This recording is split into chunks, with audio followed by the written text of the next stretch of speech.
good and all is well, yes? Life is good and all is well, yes? Do you feel it? Life is good. Do you feel it? And all is well. The Vegan Show. Whoop whoop. I am coming to you from Kansas City, Missouri at the Nelson Art Museum, and just wanted to sit out here and get the electricity flowing through us.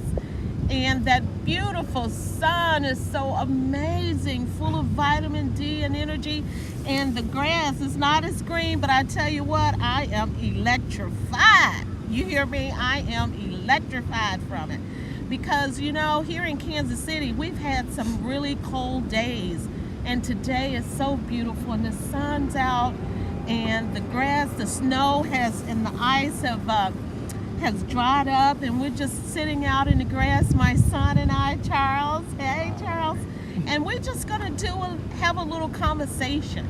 And it's 2019, January. We just wanna talk a little bit about veganism. And I wanted to just, talk to my son about, why he chose to go vegan, because a lot of you know my story and why 3 years ago I decided to take this journey into veganism, which has been proven to change my life, and getting being able to reverse cancer just by the choices that you make in food. And I just wanted, and I have 4 sons, and I have one of them that decided to take this journey with me of veganism. He's been vegan for a couple of years now, and I'm so proud of him. And I noticed a big change in his life. He's always been handsome, but he's even more handsome up. His skin is flawless. His attitude is much better. He's into meditation and just living his life, and he's on this wonderful journey with me. And I just wanted to reach out to you, and especially mothers and sons, and and just kind of talk too about the stigma that's attached to veganism, especially for men. And we just have to realize a lot of this isn't about, is really not about how you look and all of that. It's really about health, and it's about, causing no harm to anything or anybody in life. It's about, it's about love. It's about compassion. It's about just God in the universe, and how we're all connected as one, and just being at a state of consciousness that's, exhilarating. I don't know that word I'm looking for, but just giving it all you got in love, and just being here and being present in the moments, and enjoying every moment that you can without distractions. I guess that's what I gotta say. But anyway, I just wanted to talk to Charles a little bit today about his choice of, becoming a vegan, and I wanted to talk to him too about that sun. It is all over us. It is, woo! I just feel it. It is so magical, and it feels so great. And it's causing all of my cells in my body to react to it. So Charles, tell us a little bit about that sun. What do you think? What does that sun do for us health-wise? What would you say about that before we talk a little bit about the other things? Well, I would just say, due to studying more we have a relationship with the sun, and we should get as much of it as we should, to stay healthy. Yeah, I like that. And what Charles is saying is that, we have a relationship with the sun. We're all connected. We're connected to Mother Earth, that has showered us with the sun, that helps us with our health and attitude, and bringing, that vitamin D and all that love into us. And giving us You that can't really absorb a lot of electricity. it today. Just I know. Like he said, we can't really absorb it today, but just a little bit. But I tell you, I always tell people, get out before noon to get that beautiful, to get all of those, the vitamin D and all those good nutrients from that sun, and too, before the radiation step step in on us. But anyway, I just wanted to talk to Charles today, to bring him here to kind of talk about, you know, veganism. Why did he choose? And Charles, would you just tell them, you know, I know it's been a journey for you, and why did you, out of, you know, all of your brothers, that you decided that this was the lifestyle that you wanted for yourself?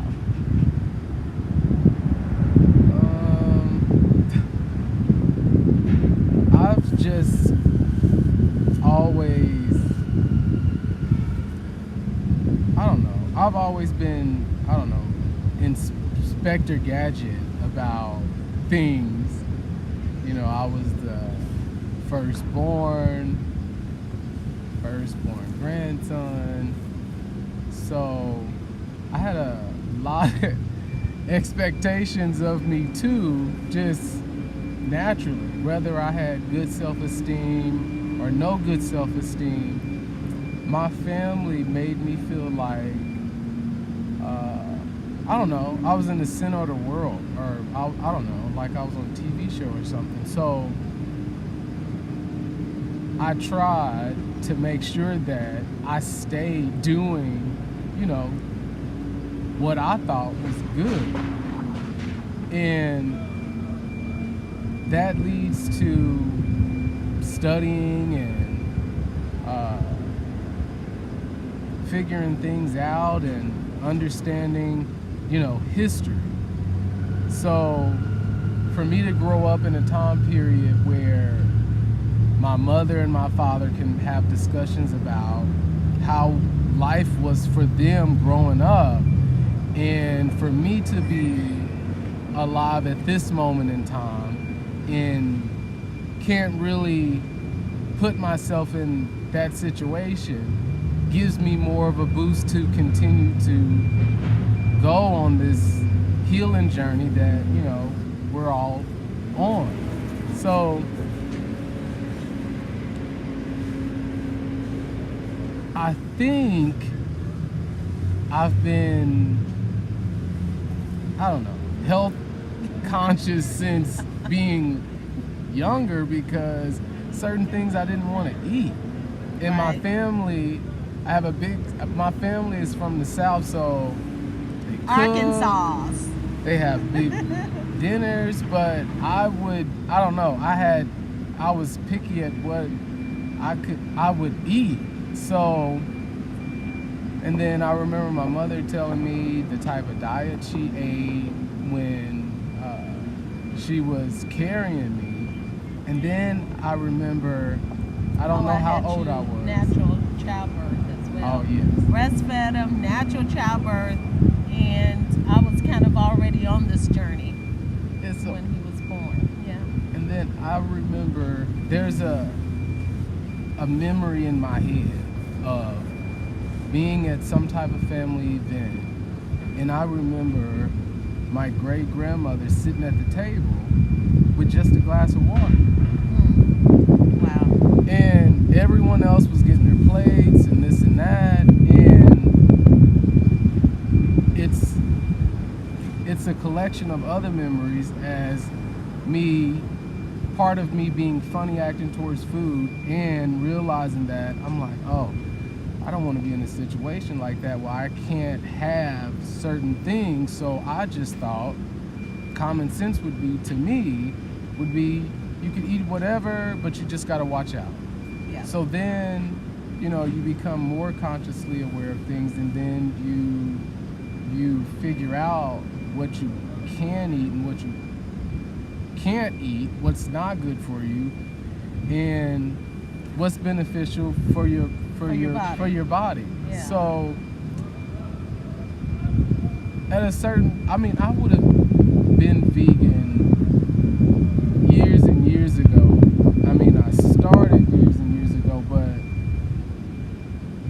mindset, I didn't think that I could afford it. There you go.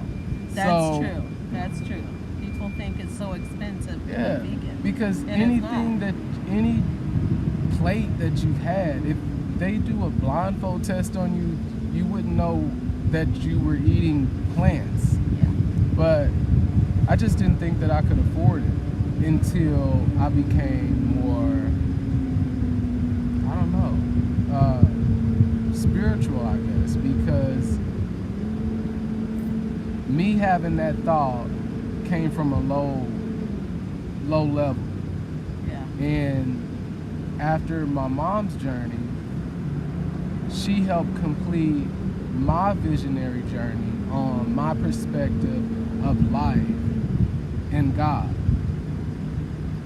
And that had to disappear for me, you know, as I was still experiencing some lack, even though I knew that I could do so much better, but I'm trying to catch up on this and that. I can't afford that, you know. So that was my reason it took so long. But you know, my reason for doing it is just because I don't know. Is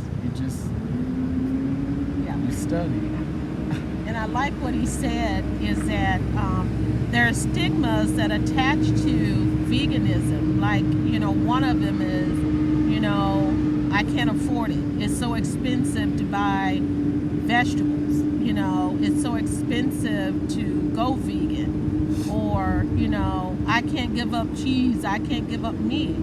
But now there's such a variety of foods that you can make or buy that's vegan that tastes really delicious. And I always tell people, you know, it's in the sauce, don't you? So if you make a great sauce, you can make anything, you know, vegan. You always, whatever you usually eat, just veganize it. That's all you do. You just veganize it and make it more delicious. But I mean, it's like if you study, you're kind of vegan anyway, because even though you believe that you're eating some type of meat, you're burning the meat's flavor, nutrition, if you believe it's nutrition in there. You're burning all of it out, but you don't even realize that you season the crap out of it with plants. So, you know, you're just chasing the texture and the herbs, the recipe, the plants that has the electricity that gets your mouth and everything going. So exactly. And I like what he's saying. And what he's saying is he's talking a little bit about living foods, you know. And living foods, our bodies are electric, and our body wants foods that is going to rejuvenate our cells, that is alive, and that is electric like our bodies. And it goes in and it benefits us throughout. And when we cook our foods, like he says, it's burnt up, it's dead anyway. Those, especially those enzymes and you know, nutrition that our body needs to stay awake. And anyway, that's any other thing, Charles, you want to say about going, my son, going vegan, and that's vegan with me, and it's been a great journey with him, and giving him, you know, recipes and stuff like that, and cooking for us. It's been really wonderful. I really enjoy it, actually. And now I became this, I had no idea that I was good at it. So when I say cooking, it's not cooking like cooking your food up, you know. It's through dehydration, you know, most of our food is made, the juices, you know, and I do cook certain things, but it's not always cooked. And there's great soups that I make for him as well. And then he has started, you know, it was how do you say, it's a process. And then he started, you know, making his own stuff and sending me pictures, and I've been, you know, like any mother, I'm so proud of him.